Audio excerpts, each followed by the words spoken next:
తెలంగాణలో కాంగ్రెస్ అధికారంలో వచ్చిన తర్వాత ఫస్ట్ నిరసన కార్యక్రమం ఇందిరా పార్క్ వద్ద చేస్తున్నారు. జగ్గారెడ్డి ఉన్నారు, ఒకసారి మాట్లాడదాం. చెప్పండి, ఎంపీలను సస్పెండ్ చేయాల్సి వచ్చింది. పరిపాలన చేతగాక కాంగ్రెస్ పార్టీ ఎంపీలతో పాటు దేశంలో ఉన్నటువంటి అన్ని రాజకీయ పార్టీల ప్రతిపక్ష పార్టీల గొంతు నొక్కడానికి వాళ్ళు ఈ 139-40 మందిని వాళ్ళు సస్పెండ్ చేయడం జరిగింది. జనరల్గా మనం అదే చాలా స్పష్టంగా కనబడుతుంది ఇదంతా కూడా. ఇందిరా పార్క్ లో ధర్నా చౌక్ ఎత్తేసింది గత ప్రభుత్వం, హైకోర్టు ద్వారా జరుగుతుంది. ఇప్పుడు కాంగ్రెస్ పార్టీ అధికారం వచ్చినాక వసతులు కల్పిస్తాం, ధర్నా ఎవరైనా చేసుకోవచ్చు. ఇప్పుడు కాంగ్రెస్ పార్టీ మొదటి ధర్నా చేస్తుంది.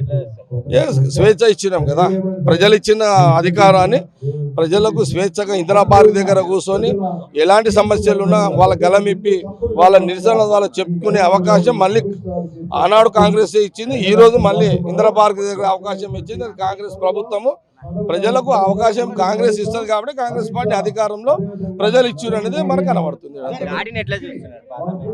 దాడిని సోనియా గాంధీ, రాహుల్ గాంధీ గారు తీవ్రంగా వ్యతిరేకించారు. అందులో భాగంగానే ఇందిరా చౌక్ దగ్గర ధర్నా చేస్తున్నాము.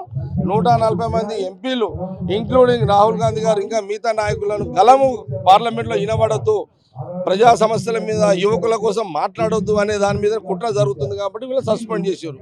జనరల్ ఎలక్షన్ లో తెలంగాణలో ఎన్ని సీట్లు గెలవబోతున్నారు? మేము లేదు, ఖచ్చితంగా సీఎం రేవంత్ రెడ్డి గారు, బట్టి గారు, క్యాబినెట్ అంతా కూడా ఖచ్చితంగా 12 నుంచి 14 సీట్లు తెలంగాణలో ప్రజలు గెలిపియాలి, రాహుల్ గాంధీ గారిని ప్రధానమంత్రి చేయాలనేది కాంగ్రెస్ పార్టీ తెలంగాణ ప్రదేశ్ ఆలోచన చేస్తుంది. దాని మీద యాక్షన్ ప్లాన్ కూడా మొదలైంది. మెదక్ నుంచి ఎంపీగా పోటీ చేయబోతున్నారు. రాజకీయాల గురించి నేను మాట్లాడాను.